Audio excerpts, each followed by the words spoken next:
Good day, family, and welcome to the Power Up. I'm your host, Tami Hill Thomas. Grateful you're joining us one more day, an opportunity to be equipped, educated, empowered, and elevated to make a difference throughout the world.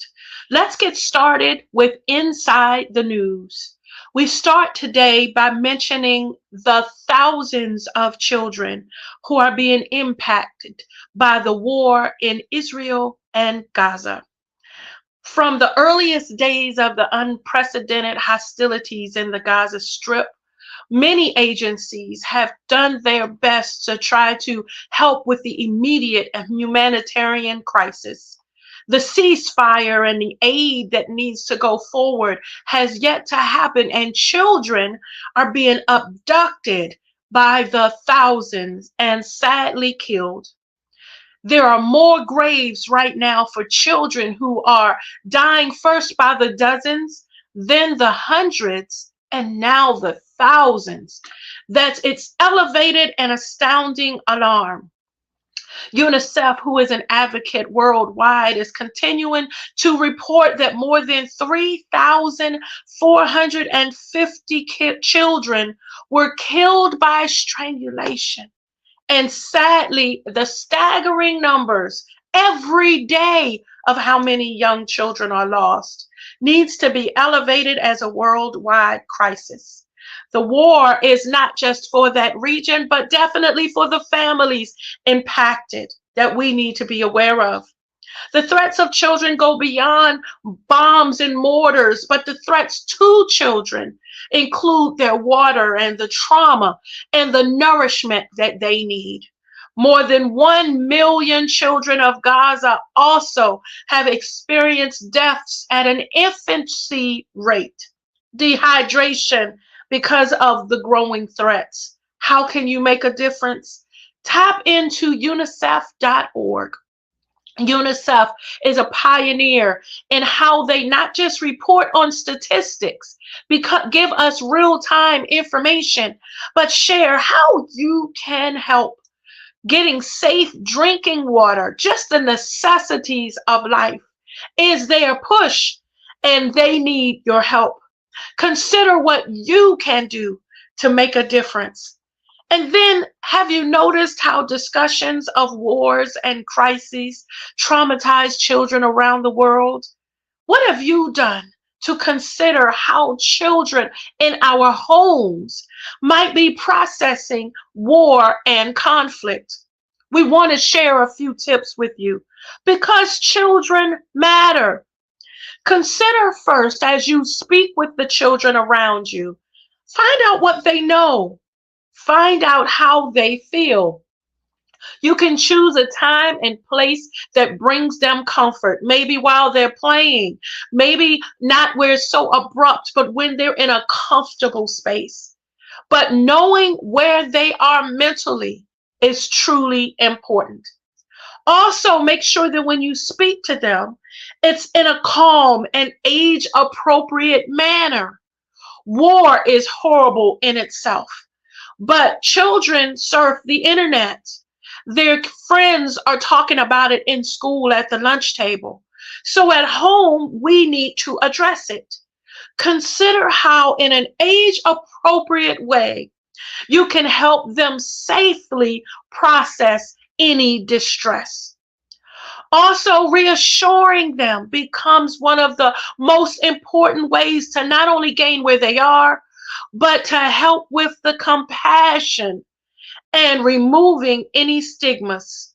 It's not about bad people and evil people. It's about making sure you can give them comfort in what they need to be successful every day while knowing that they might have feelings. And then, how can they help as well? How can they focus their heart in giving to feel like they can do something to make a difference? Children are so resourceful. Many times they want to also contribute. Writing cards to local children's hospitals will give them an opportunity to do something for one of their peers who, again, is dealing with a crisis.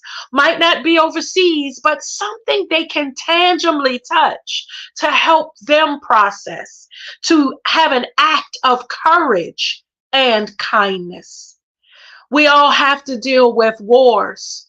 We have wars in our street. We have conflicts in neighborhoods. We deal with political issues, even within our own homes, within our own minds. We cannot forget the babies. What can you do to help them? We hope these tips are helpful. We also want to elevate once again the alarm by the American Red Cross, who needs blood donation and volunteers. And as you think about how you can help, remember that we're coming on the daylight savings time when you need to turn back your clock this weekend. And as you remember that extra hour of rest you're going to be able to get, also consider taking this opportunity to test your smoke alarms, your fire detectors. Run through your fire evacuation plan with your family. Consider reviewing your fire extinguisher that you can purchase at any grocery store or warehouse. I got one in my kitchen from Walmart. Easily attainable, just so that you're covered in the instance of an emergency. So turn back your clocks, but also take the time to test your smoke alarms. Replace any batteries. Don't assume they're not chirping, they're okay. Automatically replace them, because you don't want to take an opportunity at the wrong time when they died and you didn't know. Family, install smoke alarms where you don't have them. And you can certainly go to your local fire department and ask firefighters for resources, many for free. Practice your 2-minute drill, that fire escape, making sure the little babies know where to go, that if something happens, they are supposed to meet you there, just in case you can't get to them first. Sometimes, remember, while we don't plan for emergencies, they still happen. So let's go ahead and put something in place that's tangible, that can help individuals and the families, the neighborhoods know what to do in the case of a crisis. While we extend our hearts to those in Gaza and those in Israel, those in many of the war-torn countries right now, even those still experiencing wildfires and recovering from natural disasters, we also elevate that you can be a difference maker. Go to redcross.org. Donate blood. Do you know your blood platelets can save up to 7 lives? Did you know that?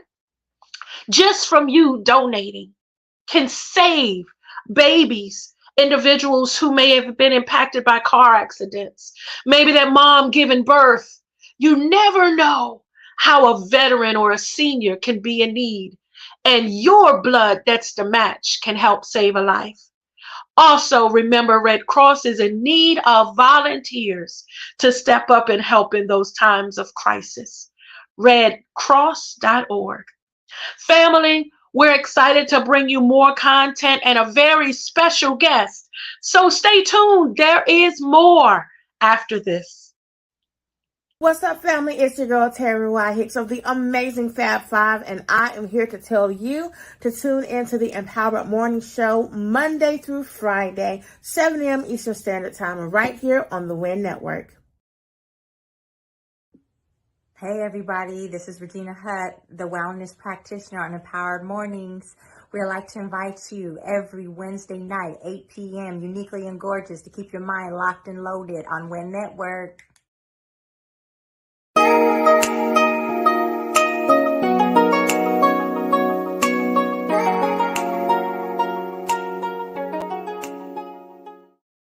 Family, welcome back. I'm your host, Tami, moving into powerful information. Get your pen, get your paper, because we're all going to grow together. The Power Up team is so glad to welcome to the platform today the amazing bank executive and financial advisor, Mr. Ken Burwell. Ken Burwell, who's based in the Atlanta area, I've witnessed has been a guest professor at a few universities and teaches throughout communities on the importance of financial health. Ken, welcome to the Power Up. Thanks, Tammy. Greatly appreciated. Thanks to the Empowerment for inviting me. Looking forward to talking. Absolutely. We're so excited to have you. One of the reasons our team thought it important to bring an expert like yourself is because we often forget how important health care is financially. We think about mental health, we think about our physical health, but we forget about our financial health and how important it is to plan for the future while working through right now. What have you seen that can help individuals?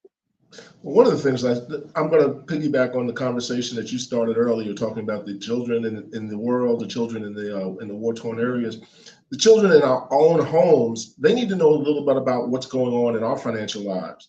That way, they understand when you say no, or when you say yes, or when it's time to get, or when it's time to give. Our children are our future, and I know it's a cliche, but it's true. Our children are our future. If we don't teach them, who will?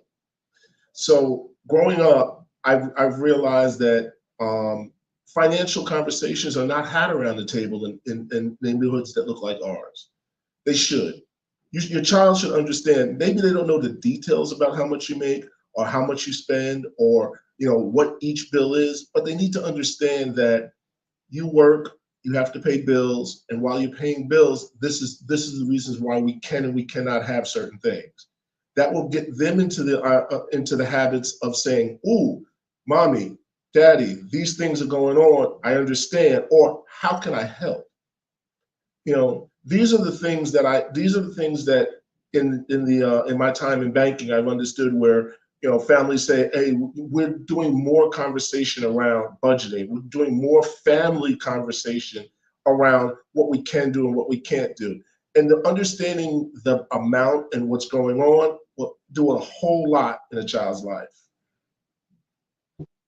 Thank you for elevating that because that's something I'll tell you. You said it. Most homes don't think about that. I grew up in the age when it was children were seen and not heard, not allowed to be part of adult business, actually forced to leave the room and the table. I remember those days watching dad write checks and not understanding.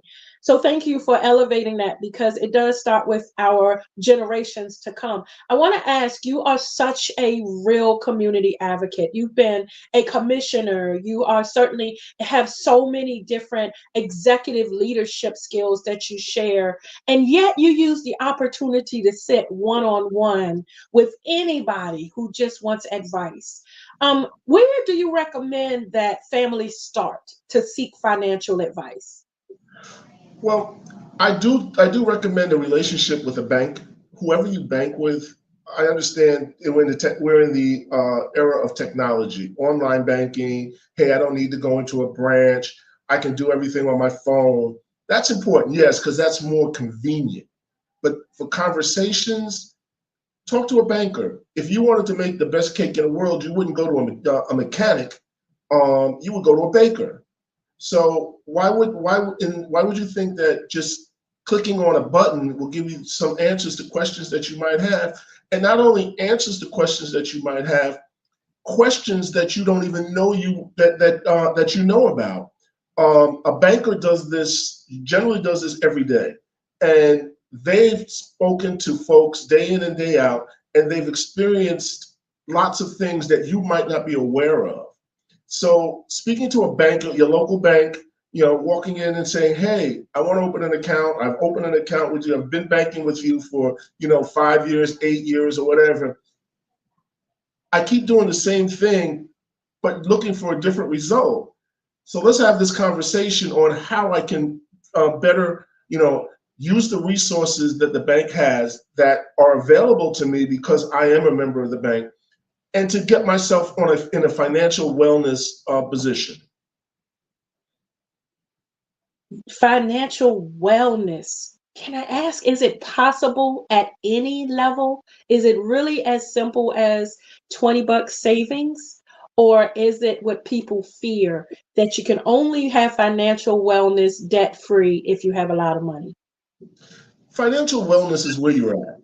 Basically, if you can manage and budget where you currently are, then you can move to the next level. Most folks that I've seen are in financial, how can I put it? They're in financial shock because they're like living paycheck to 2 days before paycheck. And a lot of that is simply not knowing where their funds go. I love to tell folks, what do you think about budgeting? And everybody's like, oh, budget's a restriction. Budget means you trying to track everything I have. No, budget is just understanding where your money is going. You're paying bills. Okay, are you paying them on time? Are you paying them in a good logical format? Just to literally just get money in and send money out, get money in, send money out. You don't have a plan. That's not a plan. That's reactive instead of being proactive.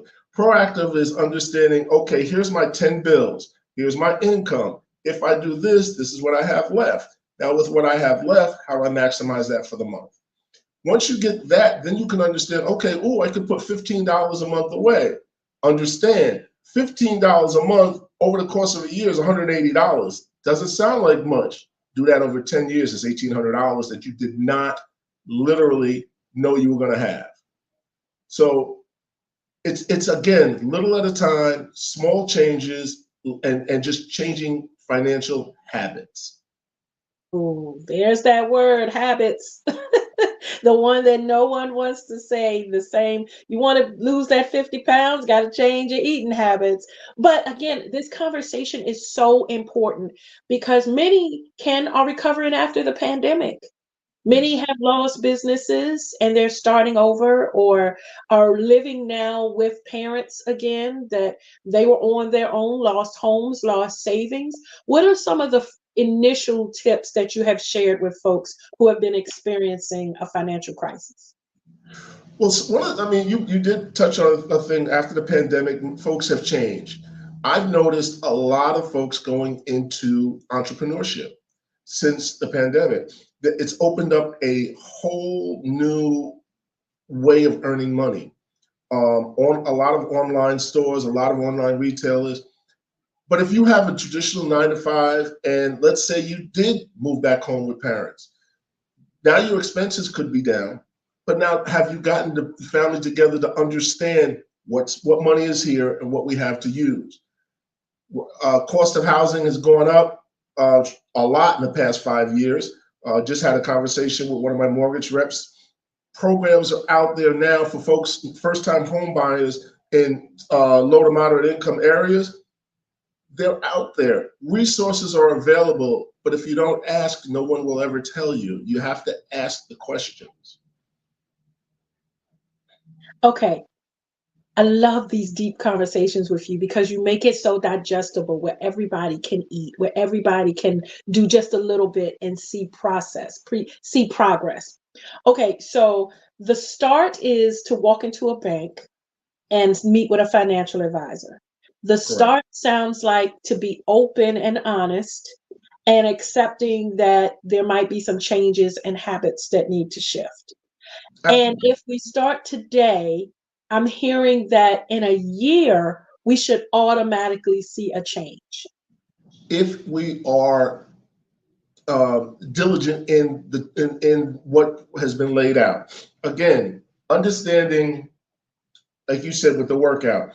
Sure, if we have a workout plan and we say we're going to the gym 3 days a week and we go to the gym a half a day, we're not going to get the results that we looked at. If we go to where a financial advisor says, okay, we've listed out everything, here's some things you need to change, and we make those changes, then we will be on track. But don't wait for a year to check in on it. Every 3 months, check where you are. If you are not better than where you were 3 months ago, then you might have to relook at the plan. It doesn't mean the plan isn't working. It just needs to be tweaked. So you've consistently kicked us back to the financial plan. And just Absolutely. about all of your responses, it goes back to the plan. And success always ends. You can get to that victory once you cross the finish line, but you got to know you're going to run this race and you train for the race and you're dressed appropriate for the race. You don't just run and decide you're going to race. So No. making it tangible is really important. I want to share a question we received from a viewer, and I'm putting you on the spot because I didn't give this to you ahead of time. The question we received was actually from a senior. She says, I'm over 70 and lost a lot with the pandemic. It's just me. What do I do? How would you respond to that viewer? I would respond simply by having a conversation with your financial institution. Let them know what's coming in, what's going out. Maybe we need to restructure what's going out. Maybe we need to figure out other ways that we can increase what's coming in. Are you overinsured? A lot of my seniors I see have 5, 6, 7 life insurance policies that they've had, and I'm saying, okay, I understand the coverage, but is it now taxing you today where 5 years ago you had the income to support it? So these things, if I'm not knowing what's coming in or what's going out, there's no way to make corrective actions. It's like trying to bake a cake without a recipe. If you don't know what's supposed to go in there, we're just guessing. And I'm a very staunch person on a process. If you have a plan, you can always go back and correct it. It does not have to be the final version. It's a start. And so, okay, I want to keep going. I love that you have the immediate responses, and you mentioned you do this every day. I've witnessed you do this at executive levels. So, this is what I want our audience to know. You're hearing from somebody who not only works with individuals who walk into a bank, whatever their income is, but who also helps to build companies, who also works at a very high level and has again been commissioner over other entities. So what advice would you give for those who have always thought about starting a business but aren't quite sure that they're there, holding on to that 9 to 5, and are scared to make the leap? Don't leave your 9 to 5. I tell folks who are starting businesses. I had someone here earlier in the week that I'm in Atlanta airport, so I have folks who actually work at the airport who have startup companies. They're like, oh, I was like, no, do not leave where you work. Do not leave your 9 to 5 yet, because what you have right now is a hobby. Get it working. When that hobby when you can afford to live without your 9 to 5, and remember, your 9 to 5 just isn't time; it's benefits, because you have insurance. So with your 9 to 5, do you have insurance coverage? Do you have 401k? These things, if you're 23, the 401k doesn't mean a whole lot to you. But wait, when you turn 53, if you would have started at that 23, that 401k would look a whole lot different. So these little things, I'd say, maintain your 9 to 5 until your side or your entrepreneurship can overcome your 9 to 5 income. And banks, one other thing I have to say about that one, banks are more apt to lend money when they know you have a guaranteed income. All right, so that 9 to 5 is a guaranteed income. Banks are more apt to lend money when you have that. Okay, so not only have you shared information on retirement benefits, on insurance, because life insurance and all car insurance, home insurance, all the other insurances. Also, you touched on savings, mostly our financial plan, so we wouldn't have to live check to check. So Right. you're telling me that anyone who walks into a bank should get a financial advisor that has knowledge to touch anything that I touch to help me develop this plan. Absolutely. You walk into your bank and say, I would like a financial review. One thing, I do see a lot of folks who want to come in and say, hey, I want to invest. My first question is, how much do you have to invest? They say, I want to invest, I got 5,000. Next question is, how much are your monthly expenses? Monthly expenses, 3,500. Let's use 3,000 as a round number. That means you have $18,000 in savings on top of what you want to invest. Question back to me is, why do you say that? You need to have in a savings account 6 months worth of your expenses, a minimum of 6 months worth of your expenses before you start investing. Because if you don't and something happens, which could, and everybody knows things happen, you would have to go into your investment and then you start losing money because you could be paying penalties. I need to be writing this down, Mr. Burwell. So I'm going to get on your calendar for a 101 with my financial advisor. There we go. Because you just gave a whole lot of wealth information. This is information millionaires know, right?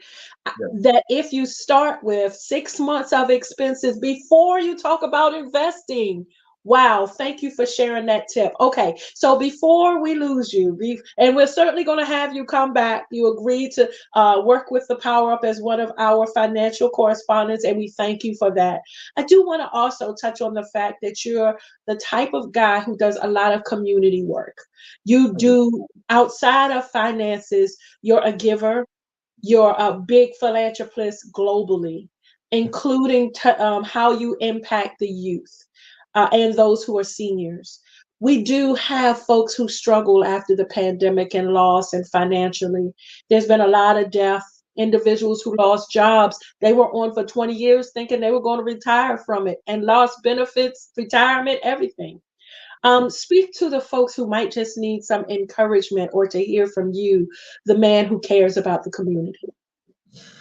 I do care about the community, especially the seniors, the veterans, me being a veteran, very, very engaged in the seniors, the veterans, and our youth. I don't, some of my peers say, hey, the youth, they have their own language, but they learned it through us and they just adapted to it. Our youth are so resourceful.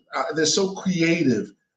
Having conversations with them at a young age, you never know what they're going to come up with.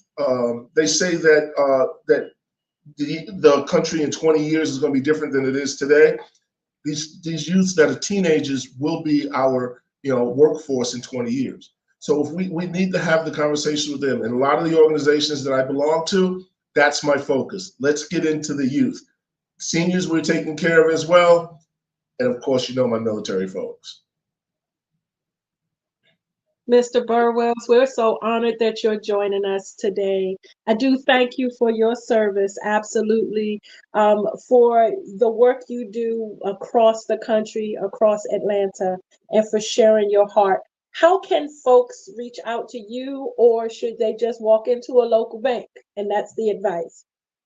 I always say walk into a local bank because that person is sitting in front of you, but I can always be reached at Kenneth, KENNETH, Burwell, BURWELL, at Truist, TRUIST.com.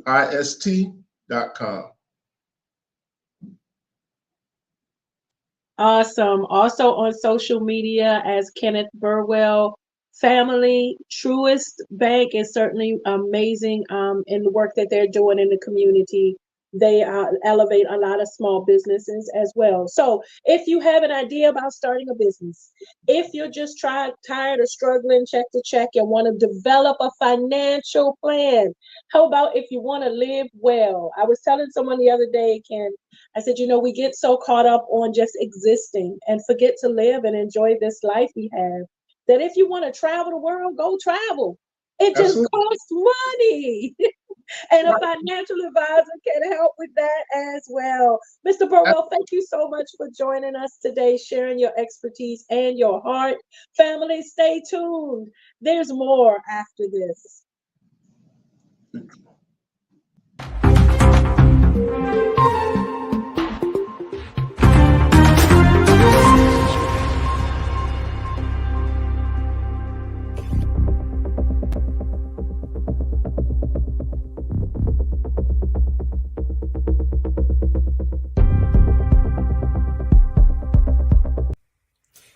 morning. Marshall Weeks here with you on Financial Friday. Do we really believe God loves us, or are we too focused on how much we love God? Deuteronomy 31:8 tells us God will never leave us nor forsake us, meaning he will never leave us physically or neglect us emotionally. He is concerned about our physical, mental, and emotional health. So why are we distracted by short-term financial problems when we serve a long-term, permanent, solutions-oriented God? Did we reach out to him first before we borrowed the money? Did we give him the opportunity to whisper in one of his angels' ears to sponsor us or pay for us? Did we discuss the job offer with him, or did we jump at the opportunity to make an extra $2 an hour doing double the work when he gave us the business idea, wanting to grow and stretch us, fine-tune our self-discipline so we could handle the multi-million-dollar dynasty and be his channel to bless others on their life journey? How quickly are we to say without saying, "I got this, God. Let me call you back"? Then when we realize our limited vision and short-term solution cause some long-term problems. Let us not grow tired of seeking him on every financial decision, and let us never forget that our focus should always be on how much he loves us. So when our back is up against the wall, we know we have a Father who will always cause us to triumph on the other side of the challenge. We need to consider it pure joy to go through God's process on the way to financial blessings rather than to suffer the consequences of a bad financial decision. You've been empowered because you should prosper.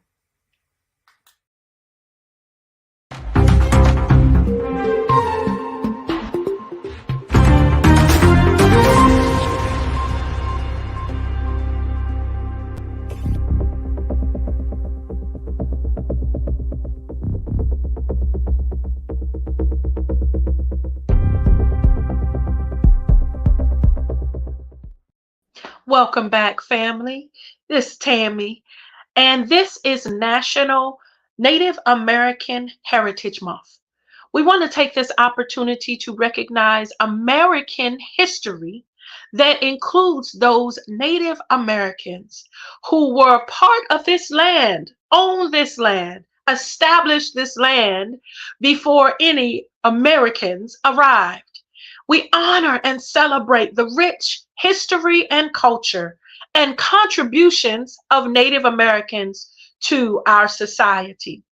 Throughout the month, we encourage everyone to take the opportunity to learn about Native American history and traditions. They can involve reading books, watching documentaries, or even engaging in discussions with Native American colleagues and community members. Yes, many are our neighbors. Let's also take this chance to educate ourselves on challenges and issues Native Americans face today, possibly in the future, and how we can promote equality and understanding in our workplace and beyond. By embracing the importance of this commemoration, we show our commitment to inclusion and diversity. And it's essential that we create an environment where every individual's culture and heritage are respected and valued.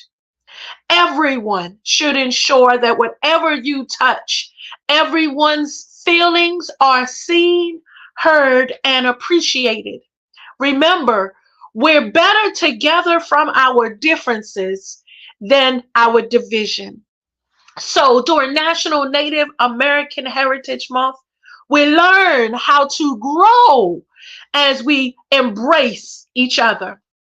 We wanted to take this opportunity to highlight because many of us, through our lineage, have Native American descendants or of Native American descent. Listen, I personally am one. Having recently walked through our DNA in our family, Many different tribes, we learned, harbored a safe place for our slave ancestors. So many of us are mixed. That you have Indian in your family statement, a lot of folks used to say, yep, it's true. If you go back, you might learn that American Indians are still very vast across the nation. The Cherokees and the Lumbee tribe in North Carolina, as long as the Choctaw tribes still run prevalent throughout America, rightly so, honoring their heritage and community. What can you do to learn more? The Library of Congress is exceptional in elevating this month. You can contact Native American Heritage Month.org. You can touch base with that website to gain more knowledge, more information. The proclamation that was made by the president and a lot of the activities that might be happening in your community. Most importantly, how it's American history and that we should keep it alive and thrive. Go to Native American Heritage Month.org, .gov to get federal information from the Library of Congress. You can also tap into the National Endowment for the Humanities. They've elevated multiple ways and information that elevate how important Native American Heritage Month is, including honoring the first Native American federal judge, Diane Hamitoa, and all the work that she's doing on the federal bench. How there are many declarations around Chief Standings Bears for his humanity and civil rights, the work that still needs to be elevated. Family, this month is when you can learn about Standing Bear's journey for justice. You can also learn about our history, sadly, of what much is not pleasing in land that was taken and many American natives who were slaughtered for their land. But family, knowledge is power. And what we know happened, we can correct going forward. This is an opportunity to honor and elevate. Consider joining many of the advocacy groups that can share how you can elevate your voice in addition to your awareness. The different types of opportunities that go across the land include celebrating Indigenous people. How in August the 3rd, 1990, in the month of November, President George H.W. Bush recognized and officially made Native American Heritage Month important.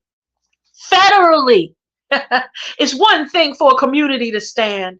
It's another thing to take your voices, elevate them to Capitol Hill, and have the president enforce the need to recognize the over 600 tribes that exist in the United States.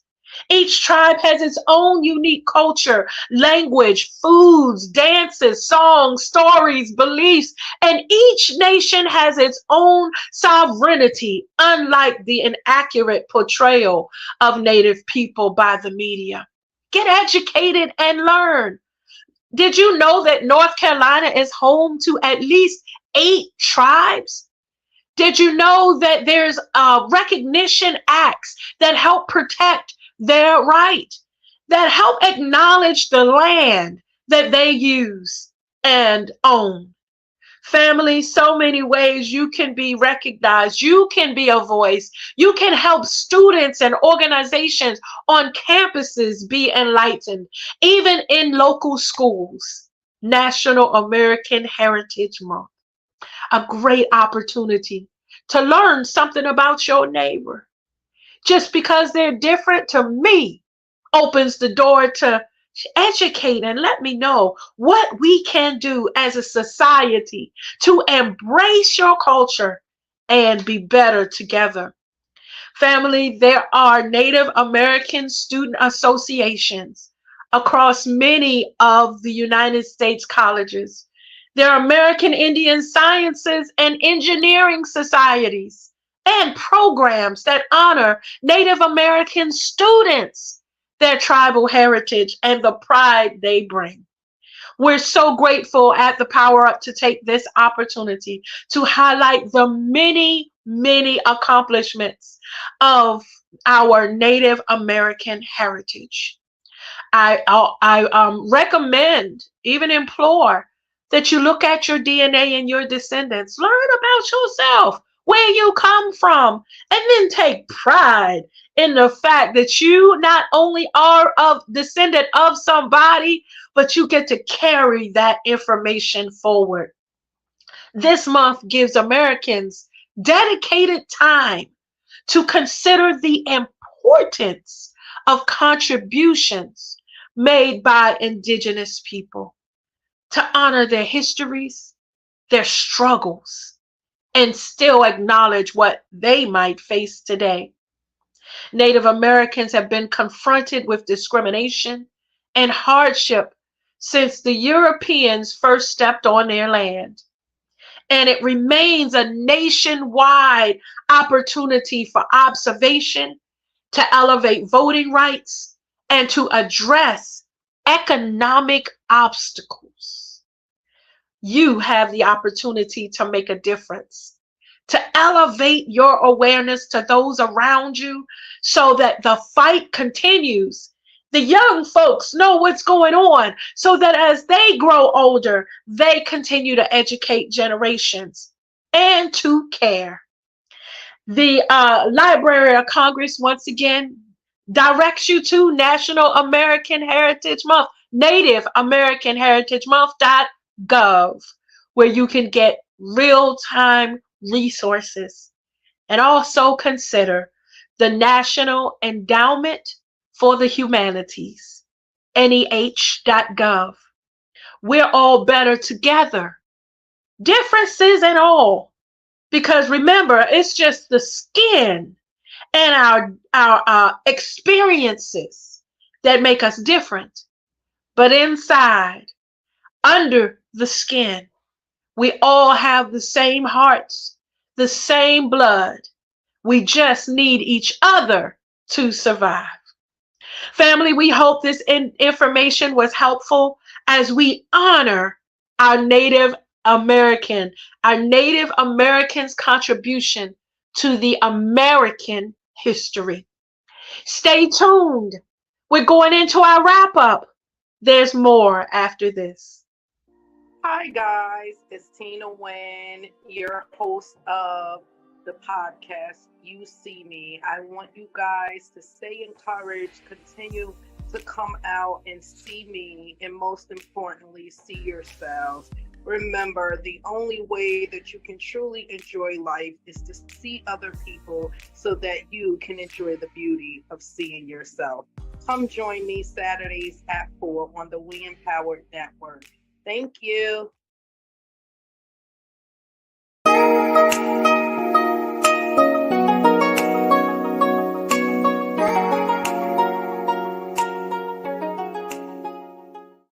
Welcome back to the Power Up. As we move into our wrap up, we must once again elevate the need for you to share your voice.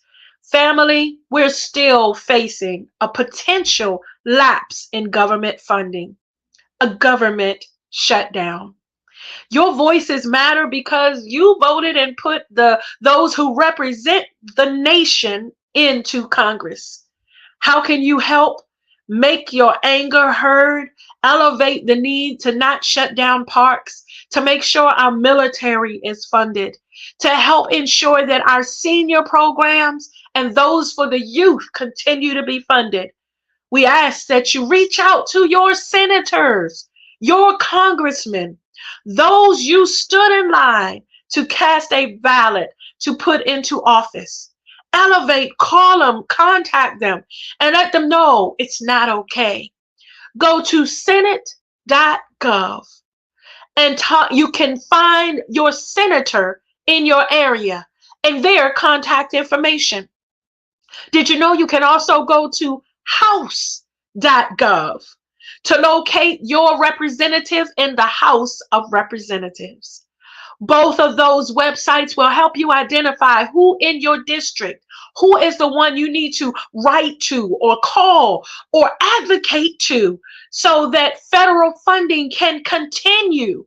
There's too many individuals throughout the land that depend on our tax dollars being used appropriately.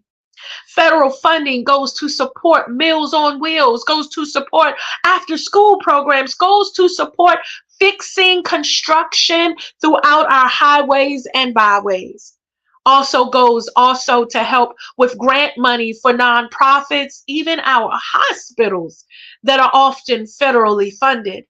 A lapse could impact not just state parks, which is sad in itself, but federal employees who are your neighbors, those who pour into society and the community around you, those who rely on the services that are paid for with federal dollars. We need you to elevate your voice. There was a continuing resolution put in place, temporary funding. At this point, we need the funding to be made permanent. We need the budget passed by the House, passed by the Senate, and then approved by our president. Family, please take a moment and advocate, elevate. Let them know enough is enough. You voted them in, you can vote them out. Go to senate.gov to identify your senator and house.gov to identify your representative so that they hear your voice and make a difference. We want to end our show today with a hero spotlight. We want to take this opportunity to acknowledge and elevate a Milwaukee County Transit System bus driver, Miss Cecilia Nation Gardner. Family, the reason this story is so important is because oftentimes we only hear the heroes or tell our kids about the Superman and Wonder Women and those that they want to put on a pedestal. But there are everyday men and women who put themselves in harm's way in a moment's notice. And Miss Cecilia did just that. Miss Cecilia, as she was driving her bus, noticed a little boy who was running through traffic after he wandered away from a school playground. Yeah, after the class left the play area to go in school, he wandered away. Thank goodness Miss Cecilia was there. She pulled her bus over and ran into traffic. The videos, you can Google this, show how cars were coming from every which way. She stopped, ran into traffic, picked up the baby, put him on her bus, and waited for law enforcement to arrive. Would you selflessly, instantaneously jump in to help someone else? Well, let me tell you something. Thank you, Miss Cecilia, who had the opportunity to meet the little boy's mom, who, other than the fact that she's not happy with the school losing her son, was so grateful that someone stopped what they were doing, their job, to run and put themselves in harm's way.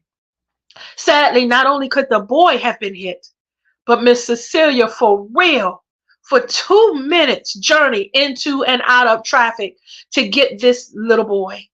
And she said, when interviewed, why?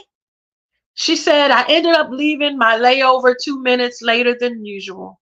That's why I saw I was in the right place at the right time. It meant for me to be there. God does everything for a reason. End quote by Miss Cecilia.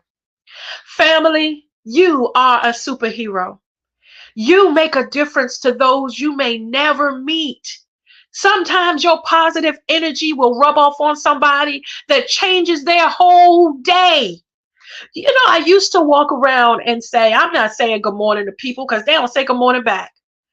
Once I fell in love with me and became confident with me and started loving me and my personality and being bigger than life, I learned that my saying hello to others is dropping seeds of positivity. It's not for me to plant a lot of times and for me to see it grow into a flower, but it might just be that that person then says good morning to somebody else. And good morning to somebody else. That person might be walking into a board meeting where they were not happy. They left with stuff at home, and it might have totally changed their day. Where they walk in and say, good morning. You never know how your act of kindness can totally change an atmosphere. That's why paying it forward is so important. How often do you stand behind someone in a line looking for change, struggling, trying to get what they need for groceries, knowing that God has blessed you with more than enough to be a blessing? See, because when we make actions of faith, when we walk in help, we reap what we sow. Think about it that way. The kindness you give to a senior now will be the kindness someone gives to you when you're frail and aging. The kindness we show to others is what will come back to us. And I have this for you. They say there's such a thing as the law of attraction. That when you're nice, people who are nice want to be part of your nice committee. They want to be team nice, so they want to be part of the things that you're involved in because of your energy. Not saying it's always easy, but we can be intentional about how we use that action word love. See, because if you only give it and do it to get something back, you're the one that's always going to be disappointed because you can't hold expectations for other people. Miss Cecilia did not ask permission to park her bus, jump out, run into traffic, grab that baby. She did not stop and even think about, do I need to do this? What could happen to me? Oh, let me average and figure out if this is. She did not. She acted because of a need that needed to be met, because of another human life. We often share hero spotlights of individuals. We shared one recently of a young man who jumped in the water to save ladies he saw the car weave off the bridge and jumped out there. And then the police officer jumped out to help, and the young man ended up jumping back out to save the police officer. Would you have done that? Or would you have said, man, it's too cold. It's dark out here. I can't see what's in that water. Or would you care so much that you throw caution to the wind? Here's the thing. Sometimes your hero-ness isn't even that big. It might not be running into traffic. It might not be jumping into water. It might just be kindness, caring, those positive words that you can help lift someone else. And I'll tell you this, most of the time, especially for children, it's time. Are you taking the time? Because that's a way of showing that you care. Or are you the one that, nope, sorry, can't, nope, I gotta, nope. See, I'm busy. Folks who know me know I'm busy. I'm on 1,000 24/7 because that's my energy. God gives me so much and I can't wait. I've got things I'm thinking of and I just want to leave this world empty when I go. So I'm enjoying all that life has for me to do. However, as I coach others, as I mentor others, as an advisor, whether executives or whether family, that time and space becomes more important than anything. You made time for me. Family, can you be a hero to someone today? Not for hero worship, not for somebody to tell you you all that and get, because for real, if that's what you're doing it for, that's glory. That's for you. That doesn't help that person. But if you're doing it selflessly, if you're doing it because you want the world to be a better place, if you're doing it because you believe that I am created so that I can be a difference maker, Come on, somebody. So I can be a change agent. So I can help someone else. There's a song that my grandma used to sing. And it says, if I can help somebody as I travel on, if I can help somebody with a word or a song, if I can help somebody who's doing wrong, then my labor is not in vain. I believe I also heard the amazing vocalist of our ancestors singing that as well. Family, you can have any of your actions be worth more than money. You can have things that's in your heart be so much bigger than accolades. We live in a society where folks got to see us doing it, where it's more important to be famous, where we don't want to stand in the room of what's wrong and say what's right for fear of judgment. Time out for all of that, because the world needs you. You. All that you're created to do, including your voice, your passion, your heart, your differences, how your music might be different, how your vibe is different, how you flow different. Family, we need everything that's you. Because right now is why you're here. Information age, things you can do at the thumbprint, things that you can do, get done quickly. Most importantly, things you can do to make a difference. Family, our show today included elevating the children of Gaza, who sadly have died by the thousands since this war began a few weeks ago. Not the dozens and the hundreds, the thousands. We must continue to extend our hearts to those families who are around us, who have family there. I can only imagine. We must also make sure to remember how to speak to our children about conflict and war, making sure that we acknowledge they might be seeing the news, sitting at the lunch table talking about it, and they may have feelings that's important to acknowledge, recognize, and comfort, and then give them an outlet. So what would you like to do? Let's make a difference. Let's write cards and send them to kids who are in the hospital. Let's figure out how we can give back and donate.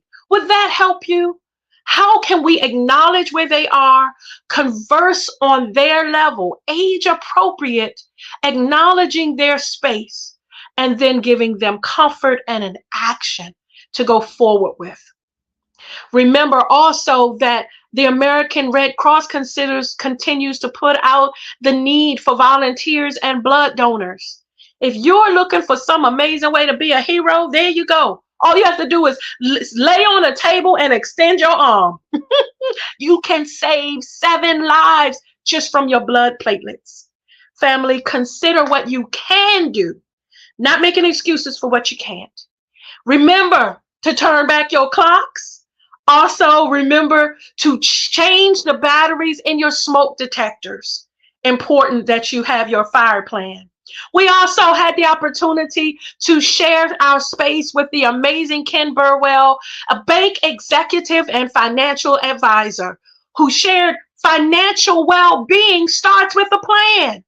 Go into your bank and consider speaking to the experts so that you can be better this time next year.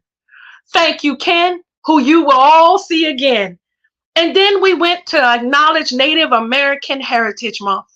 Take time to be educated, to learn traditions, and to love no matter what they are. And thank you, Miss Cecilia, for putting your life in harm's way to save someone else. Family, use your voice to contact senate.gov and house.gov to make sure we prevent this looming government shutdown, because you have the power to make a difference. We'll see you next time.